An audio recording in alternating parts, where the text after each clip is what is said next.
Shalom Aleichem. Shalom Aleichem.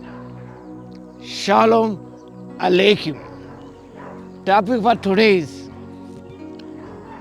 rely on one's own desires rather than God's timing.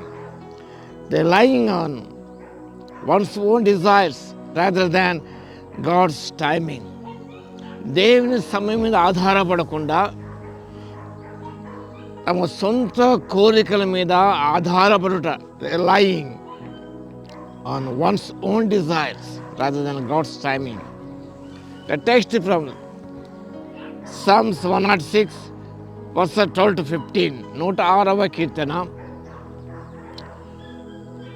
12వ వచనం నుంచి 15వ వచనం వాక్య భాగము ధ్యానం చేస్తే ఈ సత్యం మనకు కనిపిస్తుంది.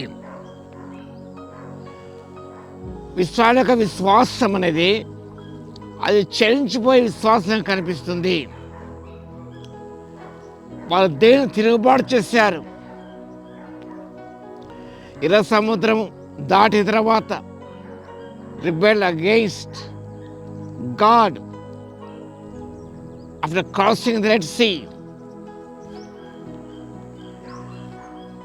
అంత అద్భుతం కళ్ళారా చూసి దేవుని నమ్మడం, విశ్వసించడం, ఆ తర్వాత వెంటనే విశ్వాసం తొలగిపోవడం అనేది వారి జీవితంలో మనం చూస్తాం.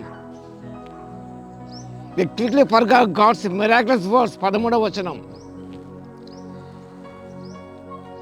వారు ఆయన కార్యములను వెంటనే మర్చిపోయిరి.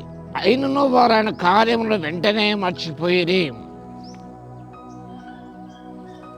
Acted on selfish craving instead of waiting for divine counsel. 14వ వచనం. వారు ఆయన ఆలోచన కొరకు కనిపెట్టుకొనకపోయి సెల్ఫిష్ డిజైర్స్ వాళ్ళు ఉన్నాయి, లోక సంబంధమైన ఆశలు వాళ్ళు ఉన్నాయి.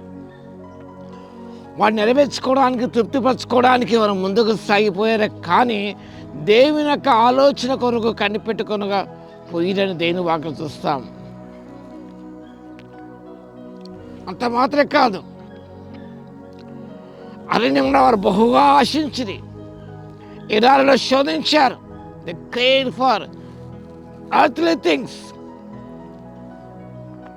భూ సంబంధం వాటి ఎక్కువగా ఆశించినారు వారు. వారు కోరినది ఆయన వారికి ఇచ్చిన. 15వ వచనం.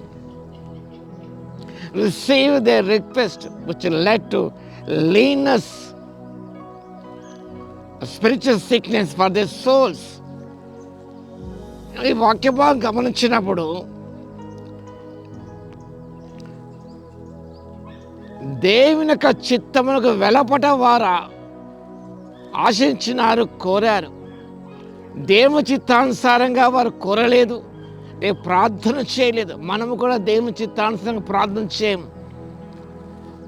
మనం అనుకుని నెరవేరాలి, మన స్వార్థపూరిత కోరిక నెరవేర్చబడాలని మనం కూడా వారి వల్ల ప్రార్థన చేస్తుంటాం. Praying out side the will of God. మీరు ask for outside the will of God's, it leads to spiritual emptiness and dissatisfaction. దేవుని చిత్తం వెలపట ఏది అడిగినా అది ఆత్మీయ క్షీణతకు దారితీస్తుంది. This emptiness and dissatisfaction. ఆయనను వారి ప్రాణంలోకి ఆయన క్షీణత కలగజేసిన దేవుని వాక్యం చూస్తున్నాం. ఎందుకనగా వారు ఆయన చిత్తానుసారంగా ప్రార్థన చేయలేదు, కోరలేదు. వారి సెల్ఫిష్ డిజైర్స్ గ్రాటిఫై చేసుకోవడానికి, సంతృప్తిపరచుకోవడానికి వారు అడిగారు. కాబట్టి దేవుడు వారు కోరిన విధంగా వారికి ఇచ్చేశాడు. తద్వారా వారికి ఎలాంటి ఫలితం దక్కలేదు, వారి తృప్తి కలగలేదు. ఇంకా క్షీణత, ఆత్మీయ క్షీణత, ప్రాణం సంభవించినట్టు దేవుని వాక్యం మనం చూస్తున్నాం. కాబట్టి we should be patient for divine counsel.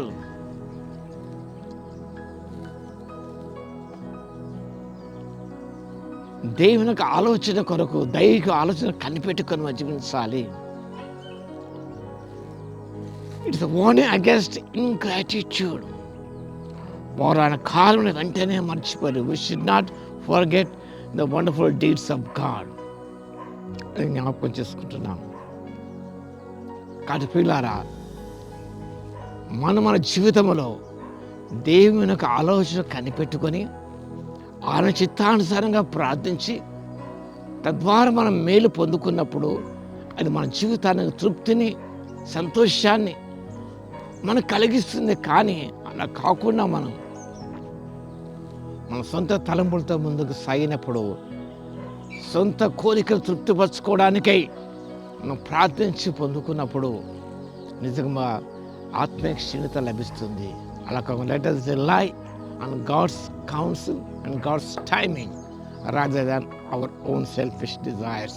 ప్రార్థన చేసుకున్నాం. స్తుతికి పాత్ర మహోన్నతర నీకు వందనాలు స్తోత్రాలు చెల్లిస్తున్నాం. మా తండ్రి, ఇశ్రాయేల్ ప్రజలు ఆనాడు తన అద్భుతం చూసి ఉంటే మర్చిపోయారు, మీ ఆలోచన కూడా కనిపెట్టుకోలేకపోయారు. వారు ఆశించింది పొందుకొని ప్రార్థించి అడగా మీరు ఇచ్చారు తండ్రి, వారు కోరింది ఇచ్చారు.